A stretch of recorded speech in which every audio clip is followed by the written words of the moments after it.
श्री सीताराम चंद्राभ्याम नमः। बालकांड 30वां सर्ग। श्री राम द्वारा विश्वामित्र के यज्ञ की रक्षा तथा राक्षसों का संहार। तदंतर देश और काल को जानने वाले शत्रुदमन राजकुमार श्री राम और लक्ष्मण, जो देश और काल के अनुसार बोलने योग्य वचन के मर्मज्ञ थे, कौशिक मुनि से इस प्रकार बोले। भगवान, अब हम दोनों यह सुनना चाहते हैं कि किस समय उन दोनों निशाचरों का आक्रमण होता है, जबकि हमें उन दोनों को यज्ञ भूमि में आने से रोकना है। कहीं ऐसा न हो असावधानी में ही वह समय हाथ से निकल जाए, अतः उसे बता दीजिए। ऐसी बात कहकर युद्ध की इच्छा से उतावले हुए उन दोनों ककुत्स्थवंशी राजकुमारों की ओर देखकर वे सब मुनि बड़े प्रसन्न हुए और उन दोनों बंधुओं की भूरी भूरी प्रशंसा करने लगे। वे बोले, ये मुनिवर विश्वामित्र जी यज्ञ की दीक्षा ले चुके हैं, अतः अब मौन रहेंगे। आप दोनों रघुवंशी वीर सावधान होकर आज से 6 रातों तक इनके यज्ञ की रक्षा करते रहें। मुनियों का यह वचन सुनकर वे दोनों यशस्वी राजकुमार लगातार 6 दिन और 6 रात तक उस तपोवन की रक्षा करते रहे। इस बीच में उन्होंने नींद भी नहीं ली। शत्रुओं का दमन करने वाले वे परम धनुर्धर वीर सतत सावधान रहकर मुनिवर विश्वामित्र के पास खड़े हो उनकी रक्षा में लगे रहे। इस प्रकार कुछ काल बीत जाने पर जब 6ठा दिन आया, तब श्री राम ने सुमित्रा कुमार लक्ष्मण से कहा, सुमित्रानंदन, तुम अपने चित्त को एकाग्र करके सावधान हो जाओ।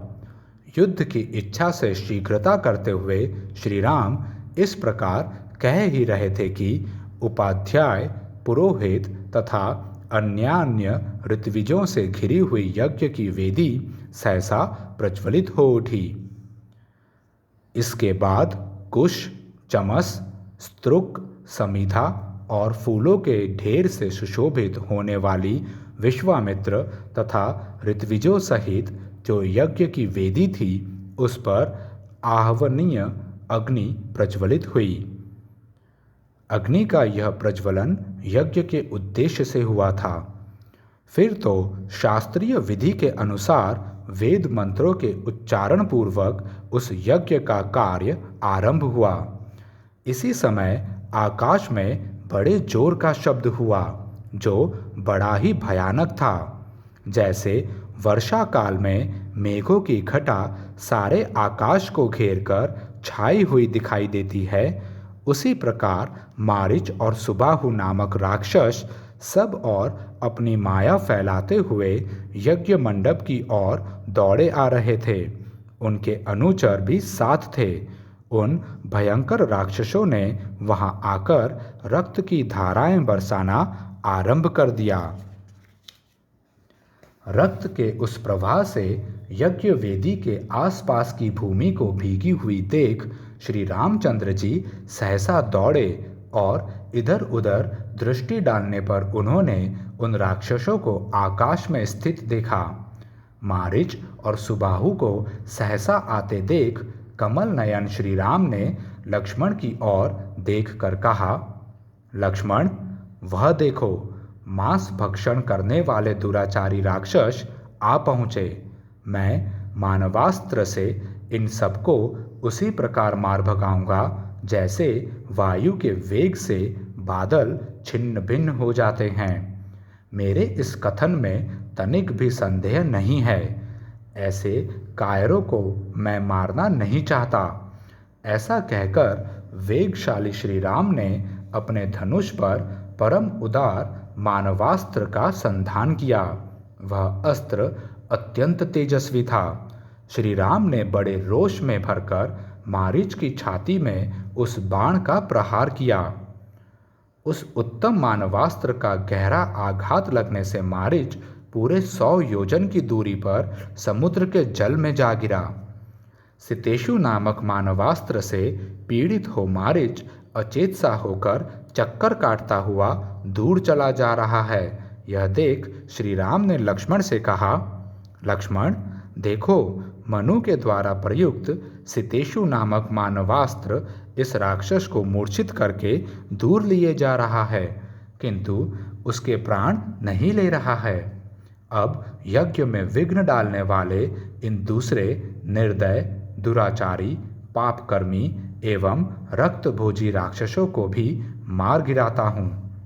लक्ष्मण से ऐसा कहकर रघुनंदन श्री राम ने अपने हाथ की फुर्ती दिखाते हुए से शीघ्र ही महान आग्नेयास्त्र का संधान करके उसे सुबाहु की छाती पर चलाया। उसकी चोट लगते ही वह मरकर पृथ्वी पर गिर पड़ा। फिर महायशस्वी परम उदार रघुवीर ने वायव्यास्त्र लेकर शेष निशाचरों का भी संहार कर डाला और मुनियों को परम आनंद प्रदान किया। इस प्रकार रघुकुल नंदन श्री राम यज्ञ में विघ्न डालने वाले समस्त राक्षसों का वध करके वहां ऋषियों द्वारा उसी प्रकार सम्मानित हुए जैसे पूर्व काल में देवराज इंद्र असुरों पर विजय पाकर महर्षियों द्वारा पूजित हुए थे। यज्ञ समाप्त होने पर महामुनि विश्वामित्र ने संपूर्ण दिशाओं को विघ्न बाधाओं से रहित देख श्री रामचंद्र जी से कहा, महाबाहो, मैं तुम्हें पाकर कृतार्थ हो गया। तुमने गुरु की आज्ञा का पूर्ण रूप से पालन किया। महायशस्वी वीर, तुमने इस सिद्धाश्रम का नाम सार्थक कर दिया। इस प्रकार श्री रामचंद्र जी की प्रशंसा करके मुनि ने उन दोनों भाइयों के साथ संध्योपासना की।